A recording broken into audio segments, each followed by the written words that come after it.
What's up, guys? It's 4th of July, and for those of you who have been with us a while, probably heard the story of Russet with the bubble guy at Texas State. So Max and I decided to do something. It was only like a buck at Target.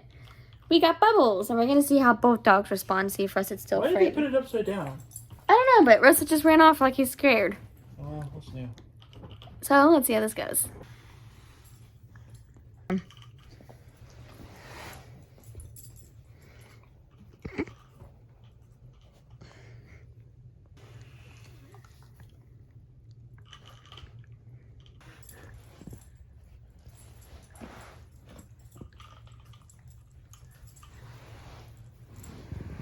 Oh.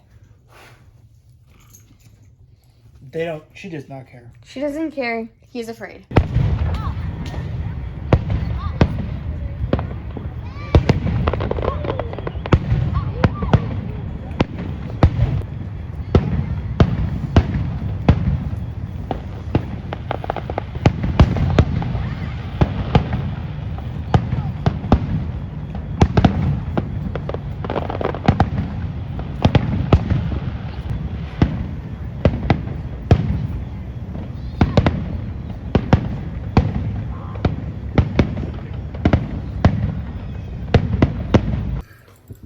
What's up, guys? Reza is just hitting Rosie with his tail. We just got home from a fireworks show. We actually saw something really scary happen. I ran a mile. Or at least me Really, especially. Rosie? Me especially is attached to the dogs right now. I know that was not proper grammar, but I don't care at this point. As we were walking to go sit down where the fireworks were, we see this dog, and I'm like, ooh, doggy. And as soon as I say that, the dog gets loose from its owner, bolts on by. Like, that dog was going fast. As Max would say, mock Jesus. It wasn't going Mark Jesus. Close enough. Faster than you probably. The only person who probably could reach him was Usain Bolt. Yeah, like that dog was going, and the owner starts running after and is almost in tears because at this point the dog is almost to the frontage road, and was like, "Help my dog! Save my dog!" And you could hear it in her voice that she was about to cry. You could see the look on her face. This one's literally sitting on me right now. Really, Rosie? I'm not in a comfortable position with my back either. Rosie. I'm spending the rest of my life being her chair. And then at this point, Max looks at me and I look at him and I'm just like, go get the dog. He bolts off, runs like, a mile straight. And this is where he's going to take over the story because he was there and I wasn't. So I was running basically across the frontage road, illegally, of course. But at the time, you were basically on pure adrenaline and you're more focused on trying to get a dog. And you're showing you picking the dog.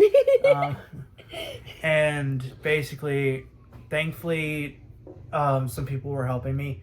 They're like, "Hey, you looking for that dog?" And I'm like, "Yeah." They're like, "They went that way." What? Sirens. Sounds like police sirens and also fire. But yeah, so I was doing that. I got to an intersection where there's construction, and they're like, "Hey, you looking for that dog?" And I was like, "Yeah." They're like, they went into the construction road right there, and I was like, "Okay, thanks." I got there. I got like all the way to like the end of it, and I didn't see a dog, and I was like, "All right, I don't know where it went." So I'm walking back. I'm calling Carolyn. I'm like, "Hey, can't find it. I'm on my way back." So I'm like, out of breath, and everything, because I just ran a mile basically, to the point that I got to the intersection again where I crossed, and then all of a sudden here comes this dog running past me, which is the dog I was chasing, cuts across the median again, running in the middle of the road, so on the median, past me. And I'm just like, you gotta be kidding me. So here I am running again after this dog. I go past 2 police cars. One just, sitting there, making sure no one went there. And another car just sitting there, just doing nothing. And I'm running. These cops just get out of their car, watch the dog go by, and I'm running, help me get the dog. there's fireworks going out. And I'm like, help me get the dog. They just get back in their car and do nothing. If you can't tell, my leg's going to sleep. So all I could think was like, well, gee, thanks, Waco PD. You're great. To the point, I got to halfway through the road and I was like, hey, have you seen a German Shepherd? They're like, yeah, they're all the way at the other light. And I'm like, okay, that's a half mile away. I am not running that far. To the point, I called Karen, like, hey, I'm on my way back. And I was just, so by that time I found out that, on my way back, that the girl, the owner got in a car with somebody else to help her find the dog. So I don't know if they found the dog already or not. We never saw her come back to the firework area. So if they're still out there looking, the car's still where we were for the fireworks. Yeah. So we're just hoping and praying that they find the dog. In one piece and not hit. Yeah. And this is where I freaked out myself, and I was just like, to Max, go get it. When I was about, I want to say 9 years old, it was not too long after we had moved to Texas. We were coming home from somewhere. And it was a busy road that's actually like a highway. And this dog just runs across and gets hit by a car. And I have a very vivid memory of seeing that. And it traumatized me. And so when I saw this dog run onto the frontage road, I'm just like, Max, go get the dog. Especially when I heard the dog's owner and her voice. And you could see that she was about to start crying. He was freaking out. I'm just like, do not let this owner have basically a dog funeral at the end of tonight. Yeah. So I was just like, Max, go get it. And it took like, about maybe 10-15 minutes of them being gone before he finally... I called him, and he didn't pick up right away, and then he called me back. Because I was in the construction running after the dog, not seeing it. It wasn't until I got back onto the main road I called her. Yeah. So, because I needed to get out of the construction So as soon as we got home, I've been attached to both dogs. Well, Rosie's always attached to me. She's like, I'm basically her chair for the rest of her life now. Hi, girl. I'm her chair. Isn't it right? Little girl. We got her a bandana today, and it matches Mr. Russet's bandana. They're the same bandanas. You know what's realized? What? This shirt reminds me of the kid from the album of the Fall Out Boys. That has also that his face painted as well. But I've been attached to both doggies, hugging them and kissing them, and yeah. So that was kind of a scary. Very scary It's the 4th of July, I think we both will never forget. No, and our neighbors, more than one of our neighbors is doing fireworks right now. As you can tell, both dogs are pretty calm right now. Look at Rosie here. Shocking. She's just... The dogs in my house are going on alert. They're on alert, so they're just going... So, they're just laying here, being all cute and cuddly. She's always cuddly. Yeah, we can't sit anywhere or even lay in bed without her up there. We tell her to get down, she'll get down, and as soon as we fall asleep, she jumps back up. And then she's there all night. Making our backs hurt. Mostly you. Yeah. She doesn't go on my side because I'm too long. Yeah. You're always mostly in a ball anyways. So, I've been attached to both of them, but they're doing really well with the fireworks, so that's good. Definitely 4th of July we will never forget.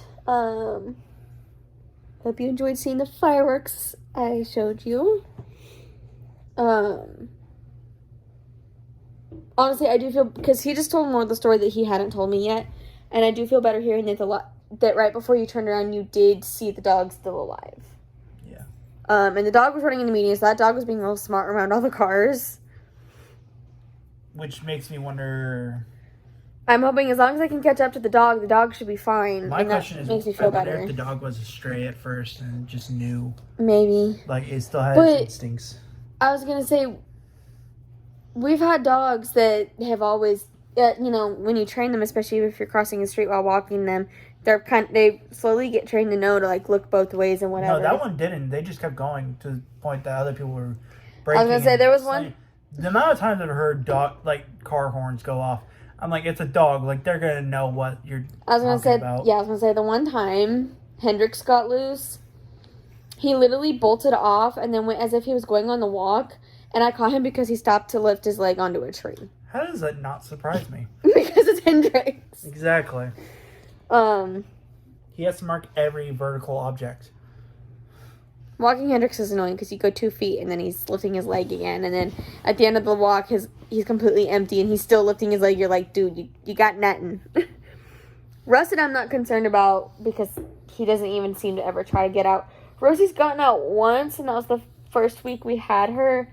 And I caught her on our property, and she, like, just saw me when I said her name. She looked at me, stopped, came up to me, like, jumped up on me, and I walked backwards to the house with her. The So furthest Russet has gone is to the neighbor's house.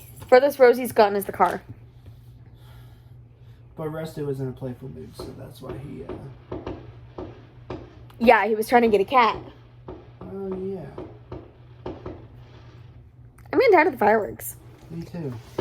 So yeah, sorry there's not too much more going on with the 4th of July vlog, but we're going to go ahead and end it here. Go ahead and like and subscribe. Click that post notification bell. Follow us on our Instagram, which is linked down below. Comment if you've ever had any crazy 4th of July experiences like this, because this is definitely one we'll never forget. And I'd be interested in hearing any of your stories. And we'll see you in our next video. Bye, guys. Oh, and real quick here, on our posting schedule, we're trying to keep to the Mondays and Fridays that we've been doing for almost a year now. I am struggling a little bit just with work schedule, trying to keep up with it and getting stuff recorded. So I'm kind of slowing down on that, but I will try to at least get one a week out, if anything. So just keep tuned. Make sure you have that post notification bell on, and we'll have more content coming out soon. All right. Bye, guys. Bye.